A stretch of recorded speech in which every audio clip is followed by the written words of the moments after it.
Pioneers! This talk is about core team initiated apps.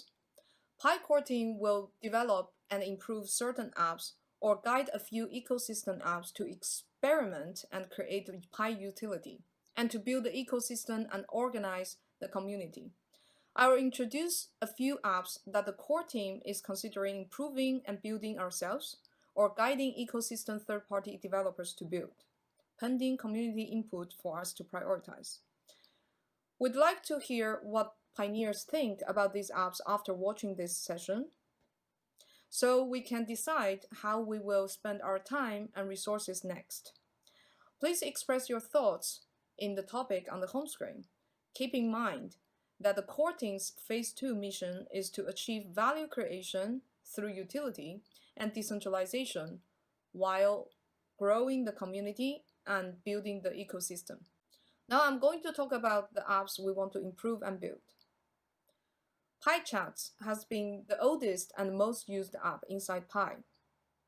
This is the place where Pi community's global conversations are held, where old pioneers discuss Pi and socialize, and where new pioneers are helped by other peers when they get to know Pi. Over the past few months, we have added a new add-on feature, Topics, to facilitate forum-like theme-based discussions. Next, we'd like to improve Pi Chats, including better moderation features, overall organization, usability, better spam control system, either automatically or crowdsourced. The core team has been considering and exploring mechanisms to integrate the usage of Pi inside Pi Chats for spam and troll controls, and also for achieving more constructive conversations. If such experiments are successful, not only would it help experiment with the Pi utility, but it also benefits the community because pioneers will enjoy the chat rooms more and more community activities can be organized through the Pi Chats. The next app we're considering building is called Homescreen social media channel. So far, the Pi's app's home screen has been used only by the core team to make announcements and organize community activities. In a sense, the core team has been the only content creator on the home screen. However, we have plans to slowly open up the home screen channel for more content creators other than the core team itself to broadcast their content. For example, the home screen channel can be initially opened up to content created by chat moderators, who may provide bite-sized educational content about Pi for the community to address pioneers' questions in addition to answering them in the chats. Next, it can be open to maybe good content creators on the internet, even outside Pi network, influencers on YouTube or Instagram, to bring more interesting content for pioneers inside the app, and to experiment with Pi utility. The type of content can expand from initially only about Pi to more general good content. Of course, the core team expects to integrate certain use of Pi to curate the content and organize non-core team creators' access to the home screen channel that reaches millions of pioneers. This is not only part of the Pi utility experiment, but also attempts to innovate how quality content can be achieved and consumed in social media.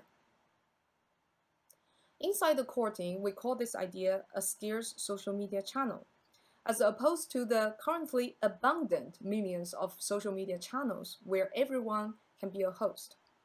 On Instagram, YouTube, for example. Such abundance of channels also creates a low signal-to-noise ratio, information overload, and information signals caused by the machine learning algorithm curation. The Pi scarce social media channel tries to solve such problems of social media by providing high signal content through the moderation of a token mechanism and human crowd curation. Now I'm going to talk about a couple of apps we want to guide. First is crowdsourcing-based translation app. As pioneers are from almost every corner of the world, The fact that our app is only in English has been an impeding factor for our users to understand the Pi vision, mission, or generally how the app works, and difficult for our existing users to explain to potential new users. The translation of the app into different languages has been something that the community has been asking for, and we want to build it. While the core team can build the translations of the app in a centralized way, the core team would also like to see or guide third-party ecosystem developers to create a translation crowdsourcing app.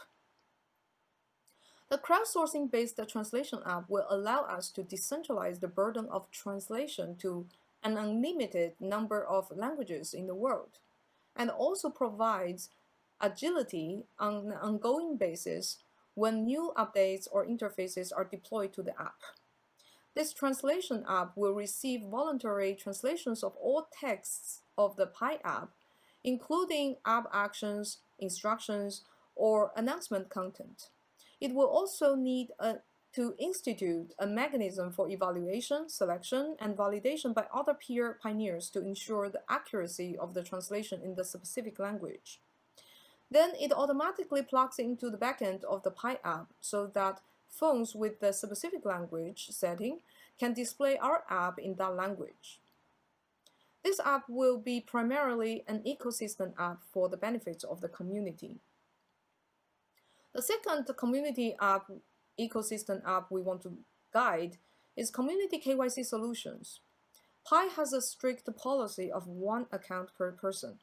This requires a high degree of accuracy to establish that members in the network are genuine human beings.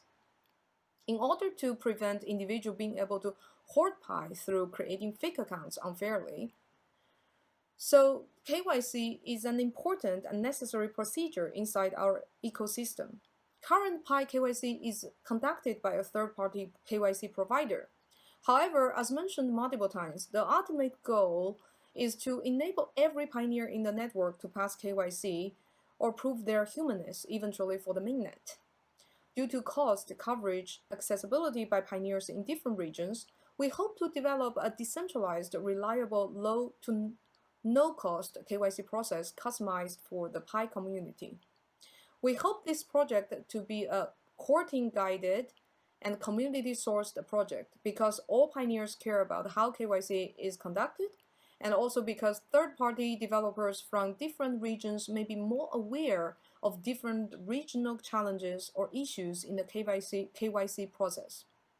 The core team will lead the project but welcome pioneers and developers who are interested in solving this problem generally or specifically for a different region to contribute ideas and engineering time. If the project is community sourced, the code of the KYC project needs to be open source so that it is publicly auditable. We have received many KYC proposals from the community. This project hopes to gather such community enthusiasts and more to develop our community KYC solution together. One of such KYC proposals from community members will be demonstrated following this core team talk. These are the apps that the core team have been considering improving, building, and guiding, and we want to hear what you think. Later in this session are talks by third-party developers. Through the convention developer speaker applications, we received many application submissions and surfaced a few interesting ideas and thoughts by pioneers about potential apps on the platform. We selected a few of such developers who were able to articulate their apps and idea and present the demo in a video to showcase here. The later presentations also include an update from our first third-party app, FeverIQ, about what pioneers' contributions to their app has turned into. There is a disclaimer.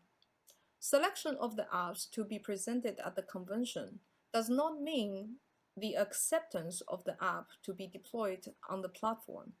The selection of the apps to be deployed on Pi platform will be a separate process later. The convention is meant to foster discussions and further inspire innovations. Thank you.